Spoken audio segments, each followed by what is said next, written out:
Nigeria is a special country, there's no telling otherwise. There are 10 common terminologies that are used in the Nigerian automobile repair space.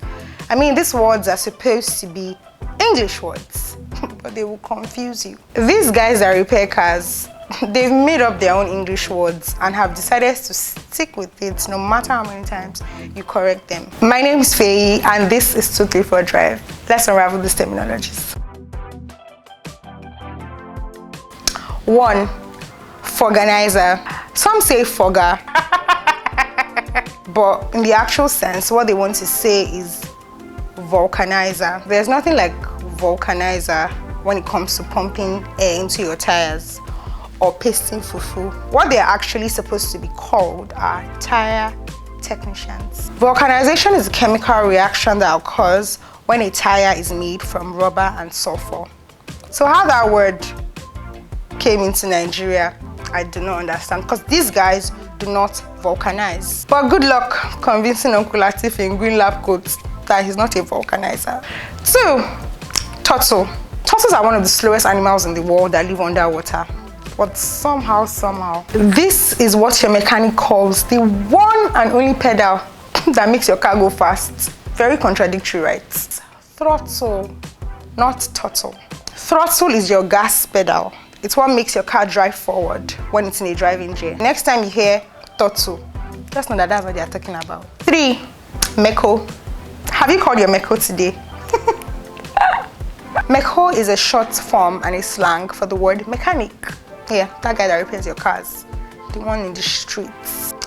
Even though this is 2022 and the correct word for the guy that repairs your car is an automobile technician, mechanic has stuck over the years, and so we just keep on using it.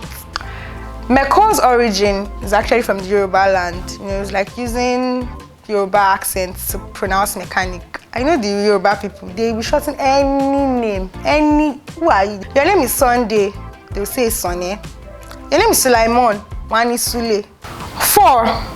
Turbo. Turbo is what our Nigerian mechanics call turbocharger. Turbocharger is the device in a forced induction car that allows your car to, convert waste gas to more power. So basically, it just allows your car to go faster. When you hear turbo, you know that that's what they're referring to. Know this and know peace. 5. Thumb start. It's kind of weird when car dealers say, the car na thumb start too. I'm like, what's thumb start called my pinky? I want to start called my middle finger.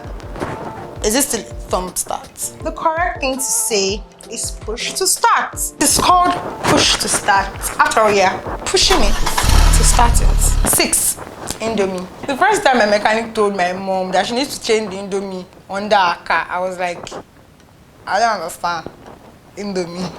I later discovered that the content of the catalytic converter in every car is made up of strands that look like noodles. That's where the word Indomie comes from. Now, the catalytic converter is one of the parts of the car that is highly targeted by thieves all over the world. So you want to be very careful to protect your Indomie. 7. Jeep. Now, the problem with calling every SUV a Jeep in Nigeria is that we don't see anything wrong with it. But the moment you travel abroad, you're going to miscommunicate. So, let me give you a quickie. Jeep was the first major automobile manufacturer that produced a body-on-frame vehicle that could go off-road. Everywhere you go, and Benz Jeep, and see that Toyota Jeep, see that Honda Jeep. No, SUV is the word, and it means sport utility vehicle. So do better. 8. Rewire. Now, rewire is the word used to describe that person that handles all the electrical aspects of your car. But the correct word is automotive wiring technician. In a world where almost everything in a car is electrically controlled, in my opinion, these guys are underrated. If electric cars start to flood the streets of Nigeria, a wiring technician is one person you will need in your life. So whenever you hear the word rewire, just know that it's that guy that handles everything electrical in the car. 10. V4 engine. For the last time, people of God, there is nothing like V4 engine. It's either you say 4-cylinder engine or inline 4 engine. Now, 6-cylinder engines are arranged in a V shape, 3 on one side and 3 on the other side, while a 4-cylinder engine is just arranged in a straight line. But people just automatically assume that since there's a V6, then there should be a V4. But nope. The list is supposed to be 10, but we only have 9. So help us at the 10th one. It's just good to know this 10 terminology so that when you start hearing funny English words that your mechanic is remixing, you would actually know what he means. My name is Feyi, and this is Turbocharger. See you next time.